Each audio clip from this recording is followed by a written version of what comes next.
আসসালামু আলাইকুম। বিএনপি চেয়ারপারসনের উপদেষ্টা ফজলুর রহমান, ফজু পাগলা, ওনাকে দিয়ে বিএনপি একটা রাজনৈতিক খেলা খেলছে। আসলে সেই খেলাটা কি? আপনারা দেখতে পেয়েছেন যে 5 আগস্ট যারা ঘটিয়েছে তারা কালো শক্তি, আর সেই কালো শক্তি হইতেছে জামাত। এটা ফজু পাগলা বলেছেন। এখন এই ঘটনাটাকে যদি অন্য কোনো জায়গায় অন্য কেউ বলতো, যেমন সরকারি কোনো কর্মকর্তা বলতো বা সাধারণ মানুষ বলতো, তাহলে কি হতো? সরকারি কর্মকর্তা যদি বলতো, ওনাকে চাকরি থেকে সরাসরি বহিষ্কার করে দিত এবং জেলও দিতে পারতো, সাধারণ মানুষের জেলও হতে পারতো। কিন্তু কিন্তু এখানে ফজলুর রহমান যখন বললো, তখন সরকারের পক্ষ থেকে কিন্তু কোনো প্রতিক্রিয়া আমরা দেখতে পারিনি। অথচ যদি কোনো সরকারি কর্মকর্তা বলতো, তাহলে কিন্তু প্রতিক্রিয়া সঙ্গে সঙ্গে ঘটতো। আর অপরদিকে বিএনপি দেখেন, বিএনপি ফজলুর রহমানকে শোকজ জানিয়েছেন, মানে কারণ দর্শানোর একটা নোটিশ দিয়েছেন। এত বড় একটা অপরাধ, যেখানে জুলাই আগস্টকে কালো শক্তির আহ এটাকে কালো শক্তি ঘটিয়েছে, এই বক্তব্যটা এত বড় একটা অপরাধ। এর কারণ শুধুমাত্র নাকি এর শাস্তি শুধুমাত্র কারণ দর্শানোর নোটিশ, শোকজ, যেটা কি আসলে কখনো মেনে নেওয়া যায়? আর তারপরে পরে দেখেন ফজলুর রহমান বলছেন যে আমি কোনো বেআইনি বা আমি কোনো অযথা কথা বক্তব্য দেইনি। এটা নাকি ওনার বক্তব্য নাকি সঠিক। আর এখন তারেক রহমান নাকি ওনার বিরুদ্ধে অ্যাকশনে নেমেছে, বিএনপি অ্যাকশনে নেমেছে। তো যেখানে এত বড় একটা ঘটনা উনি ঘটিয়েছেন, সেখানে বহিষ্কার ছাড়া তো আর কোনো অ্যাকশনের কোনো দ্বিতীয় কোনো মাধ্যম আমি দেখি না। কিন্তু এখানে বিএনপির একটা কৌশল আছে। এই যে ফজলুর রহমান যেটা বলছেন, ওটা কিন্তু বিএনপির নির্দেশেই এবং তারেক রহমানের নির্দেশেই বলছেন। এখন বলবেন এটা কেন ভাই? আহ অনেকে তো বলতেছেন যে জুলাই আগস্টের নায়ক তারেক রহমান, তাহলে তারেক রহমান আহ কালো শক্তি, রাজাকারের বাচ্চা।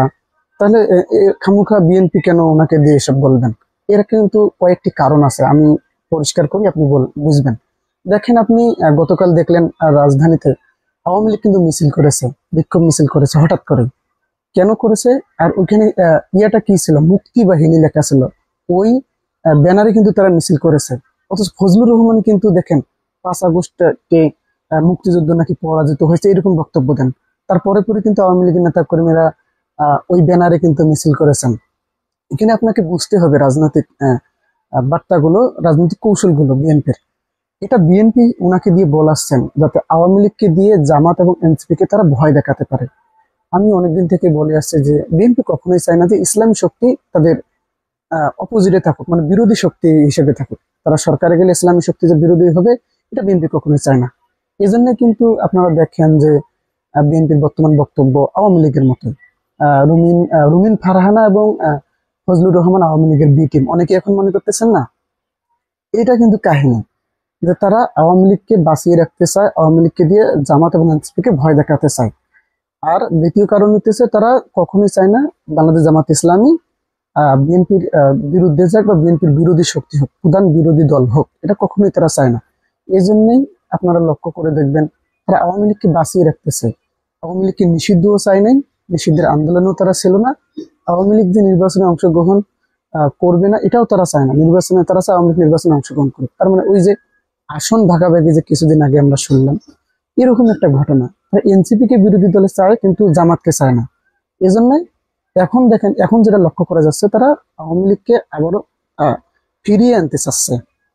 এটা আপনারা অনেকভাবেই জানতে পারতেছেন তারা কিভাবে আওয়ামী লীগকে ফিরিয়ে আনতে চায়। এটা আমার মুখ থেকে আসলে শোনার কিছু নেই, অনেক বড় বড় রাজনৈতিক নেতাদের কাছ থেকে আপনারা শুনতেছেন, আর সাংবাদিকদের কাছ থেকে শুনতেছেন, জানতেছেন, বুঝতেছেন।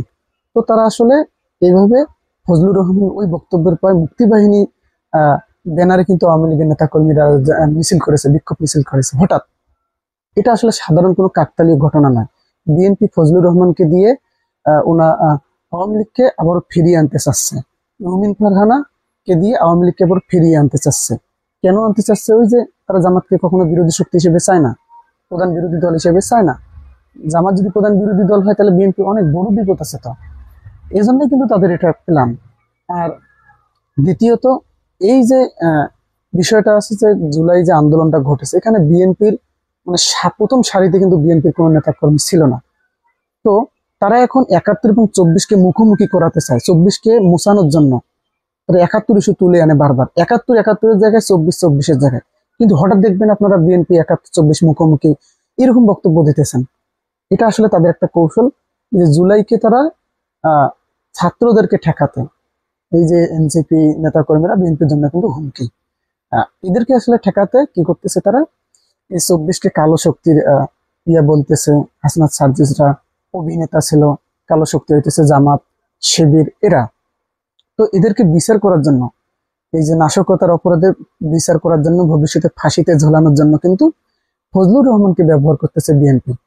দেখেন, বিএনপির আগের ন্যারেটিভ কি ছিল আর এখনকার ন্যারেটিভ কি ছিল। তো সেই অবস্থায় ফজলুর রহমান তো অনেকদিন আগে থেকে কিন্তু এরকম বক্তব্য দিয়ে আসতেছেন, এত এত বড় একটা বক্তব্যের জন্য শুধুমাত্র শোকজ, কারণ দর্শানোর নোটিশ, এটা আসলে কখনোই মেনে নেওয়া যায় না। তাই এখান থেকে আসলে বোঝা যাচ্ছে যে তাদের একটা রাজনৈতিক কৌশল। অন্য কেউ করলে তো এতক্ষণে বহিষ্কার হয়ে যেত। তো ওরা আসলে ওনাকে দিয়ে এটা বলিয়ে নিচ্ছেন। এই জন্যই উনি গর্ব করে বলেছেন যে আমি কোনো ভুল বক্তব্য দেইনি, আমার বক্তব্য সঠিক, আমি কোনো অযথা বক্তব্য দেইনি। ফজলুর রহমান এই জন্যই বলেছেন, কারণ দর্শানোর নোটিশ পেয়েও কিন্তু এই কথাটা বলেছেন। তো এটা একটা খেলা আসলে বিএনপির। জামাত এবং এনসিপি এদেরকে দমানোর জন্য কিন্তু এই খেলাটা।